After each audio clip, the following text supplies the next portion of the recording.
Hi, today I'm going to go to the API ICP website. You can just Google it, the website I brought, and just type in API ICP.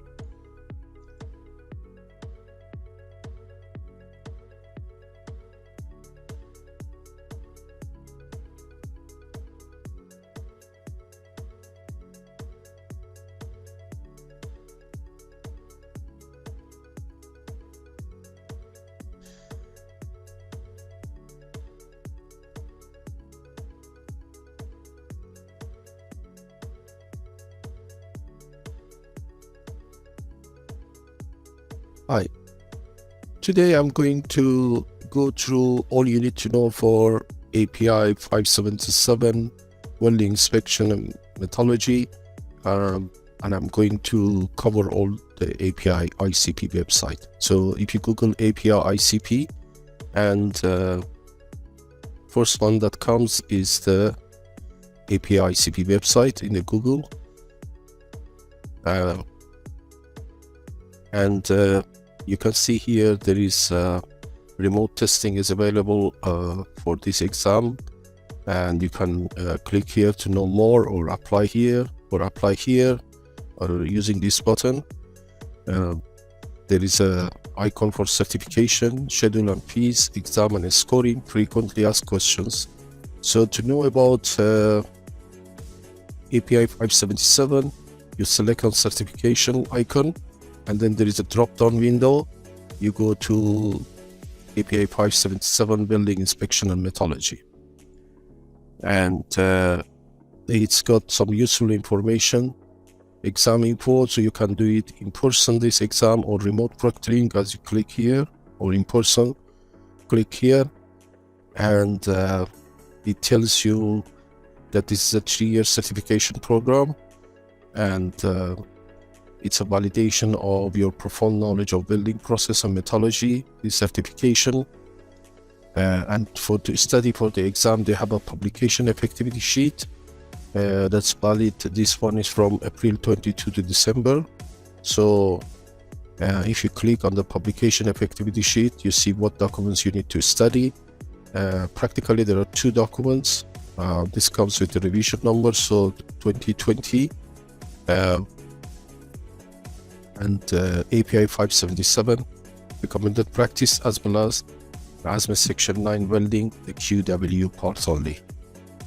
We have also brought in our API e-learning course, the ASME Section 5, although that's already included in API 577, but for better understanding where this NDE section comes in 577.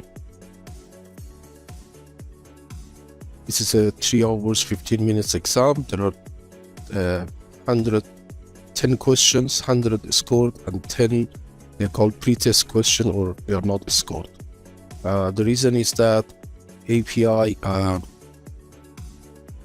would look at what the job description of somebody who holds the API 577 Welding Inspection and Metallurgy certificate is, and based on job description, they come up with the publication effectivity sheet, so what he should know.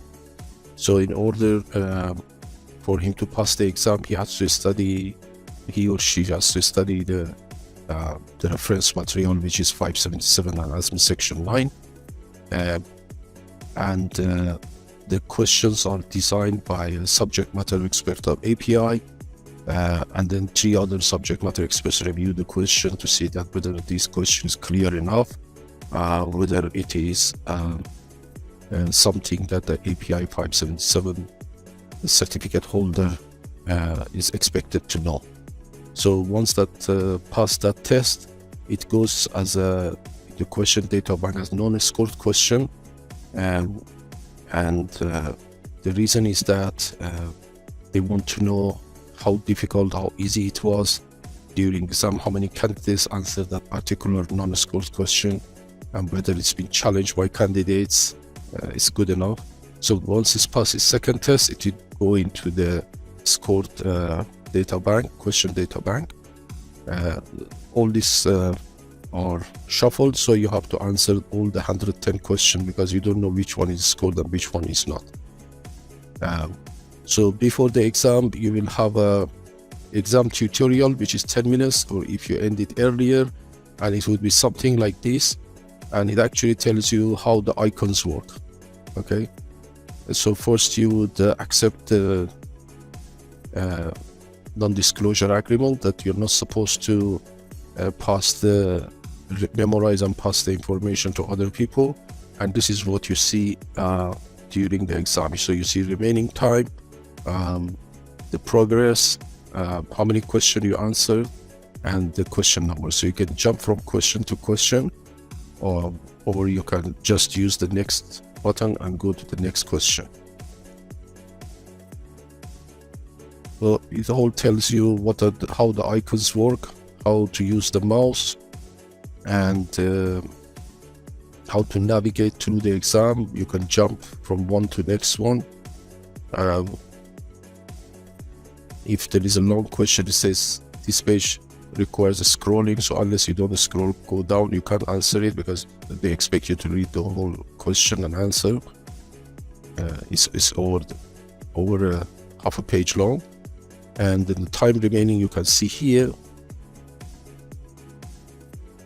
You can flag off the question, so you flag it off, it's green, it turns into red, and then at the end you can review the flagged off question.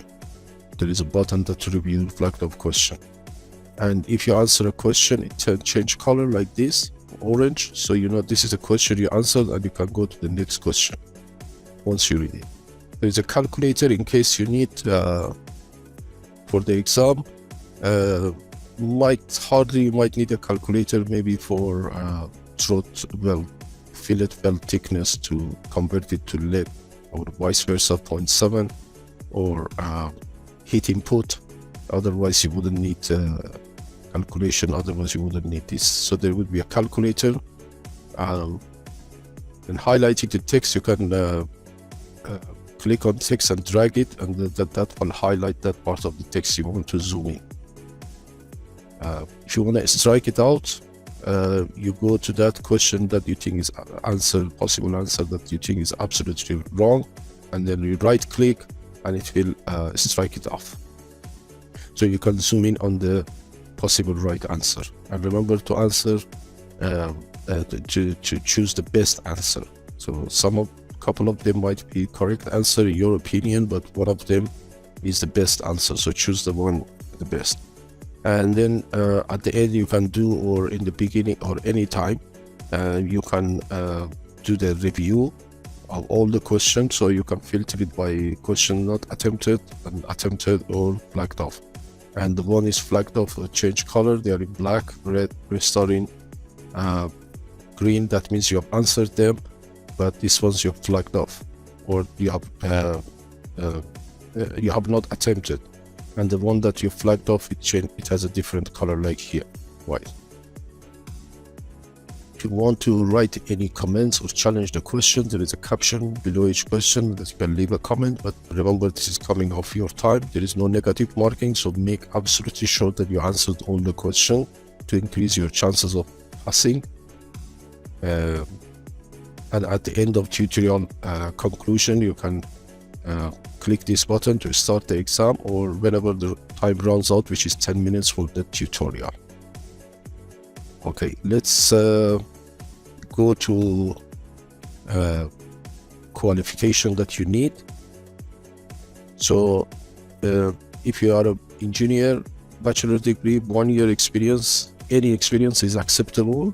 If you are a 2-year degree, 2 years experience, and high school 3 years, and no formal education, 5 years experience, you need to attend this exam. If you hold the current API 510, 570 already, you don't need to, you are already qualified to sit for this exam. Recertification, you can do 90 days before the expiration date, and there is a grace period 90 days after your expiration date, but subject to a late application fee of $150. And every 6 years you have to attend a little quiz which is 25 question. You can pause it up to 3 times, and you can do the quiz within 4 hours, and you can attempt twice. Let's go and see what are the schedules or schedules and fees. For 2022, you click on the schedule and fees, and you look for API 577.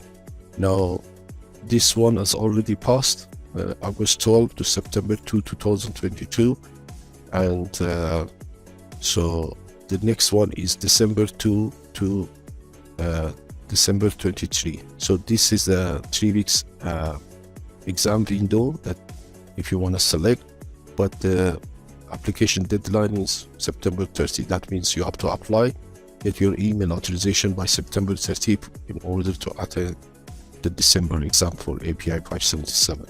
For 2020, you can select other windows as well, even now, for the next year. So for example, you can choose the April one, and there'll be the deadline of February. You can choose the August one, and then you can choose the December one for 2023. These are for this exam is $365 for non-member fee, and for API member is $350. Now, API does not give individual membership, so your company should be an API member, so you can avoid this opportunity to pay the reduced fee of $350. Most of the candidates end up paying $365. For recertification, every 3 years, you need to pay $260 to get recertified. And if you want to reschedule the exam, it's $150. And then the late application fee of $150. Okay, the certification, again, back to API 577. We have discussed about the tutorial. We talk about the publication effectivity sheet, and there is a remote proctoring here that you can click, and there is we talk about exam info, the qualification, and the recertification here. And if you want more information, you can go to exam and scoring and frequently asked question. You can also find the inspector. So if you pass, your name would be on API website. And if you want to apply, you click on this, and they tell you whether you want to, which course you want to attend. So you go to ICP portal guidelines, and you register a free account, pay the fees, and provide 2 references, and then they send you an email authorization and with a link to Prometric Test Center that you can select the date to the nearest test center to yourself once you punch in your postcode. There are over 3,000 test centers across 160 countries. You can also do remote proctoring, and the same rules apply. If you click on this, you go to where it takes you for information regarding the application submission. It tells you all the employment study verification and all that. It's a very simple, very user-friendly, and there is cross links, so you can jump in and do the application. Thank you for listening, and have a great day.